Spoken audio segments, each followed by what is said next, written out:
मतलब आप क्या कर रहे हो? कौन सा काम कर रहे हो ये? अस्सलाम वालेकुम प्यारे व्यूवर्स, उम्मीद है कि आप सब खैरियत से होंगे। आज हम बना रहे हैं बहुत ही पंजाबी और देसी स्टाइल में मज़ेदार सा भिंडी गोश्त और चटपटी सी बातों के साथ थोड़ा फ़न करके एक अलग अंदाज में। तो चलें जी रेसिपी स्टार्ट करते हैं। बहुत आसान और बहुत इंटरेस्टिंग होने वाली है रेसिपी। बिस्मिल्लाहिर्रहमानिर्रहीम। कहाँ पे चूल्हा बनाने लगे हो?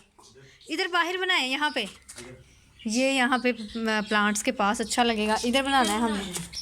इधर हमारा बैठ के आज कुकिंग शुकिंग का मूड है, तो यहाँ पे चूल्हे वगैरह का अभी तक कोई सिस्टम नहीं है जी। मेरे हस्बैंड ने मुंह बना लिया।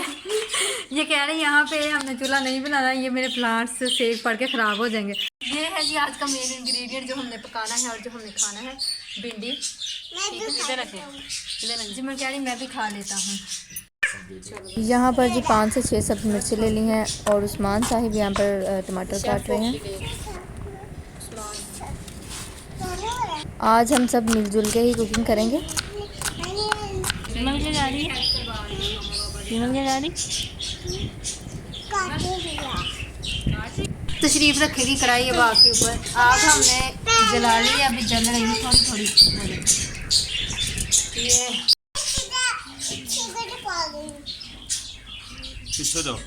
लहसुन की एक गुत्थी लेके इसको छील के हम कूट लेंगे इस तरह से। यहाँ पर 1 किलो भिंडी ली थी, इसको काट लिया है और इसको फ्राई करेंगे।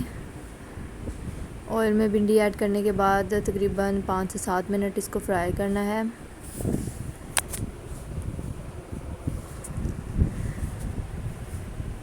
कितनी अच्छी आग चल रही है और भिंडी भी अच्छी तरह से फ्राई हो रही है।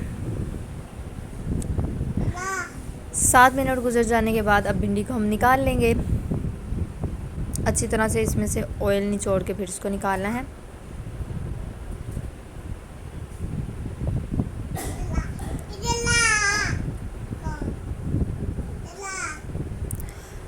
अब हमने चिकन ऐड कर दिया है ऑयल में, गर्मा गर्म ऑयल में ही चिकन ऐड कर देना है और इसको फ्राई करना है जब तक इसका कलर नहीं चेंज हो जाता। अच्छी तरह से इसको फ्राई करेंगे।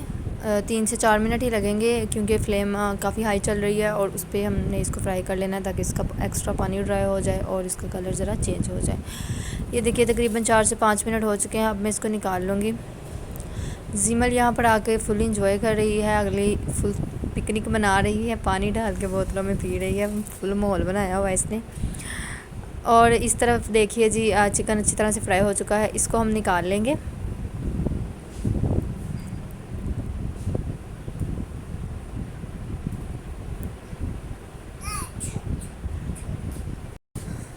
अच्छा, यहाँ पर आग भी हमने कम कर दिया है और ऑयल भी कम कर लिया है। और यहाँ पर 3 मीडियम साइज़ के प्याज लेकर हमने काटे थे, वो हम ऐड कर देंगे इसमें और प्याज को अच्छी तरह से फ्राई करेंगे जब तक कि प्याज सोटे नहीं हो जाता।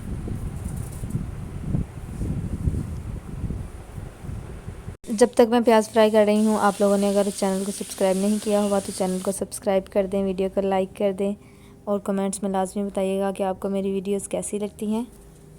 अच्छा, 2 मिनट तक प्याज को अच्छी तरह से मिक्स करने के बाद इसमें हम ऐड कर देंगे चिकन को भी इसके साथ पकाएंगे जब तक प्याज अच्छी तरह से पकेगा। चिकन भी और भी अच्छी तरह से फ्राई हो जाएगा इसके साथ।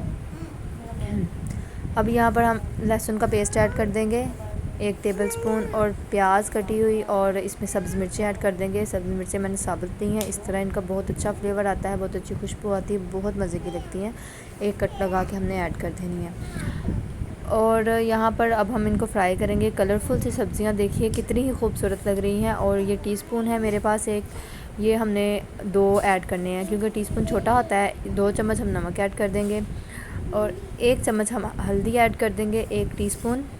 अब हम यहाँ पर ऐड करेंगे सुरख मिर्चें। सुरख मिर्चें भी हम 2 टीस्पून ऐड करनी है, ठीक है। 2 चाय के चम्मच, जो चाय का चम्मच होता है वो छोटा होता है, अगर आपके पास टेबल स्पून है तो वो आपने 1 भर के ऐड कर देना है। अच्छी तरह से मिक्स कर लेंगे। बहुत अच्छी स्पाइसेस की खुशबू आ रही है और नेचुरल माहौल में ये पक रहे हैं, बिल्कुल देसी स्टाइल में, और क्या ही खूबसूरत लग रहे हैं देखने में भी। और अब हम इसको ढाँप के रख देंगे तकरीबन 5 मिनट के लिए।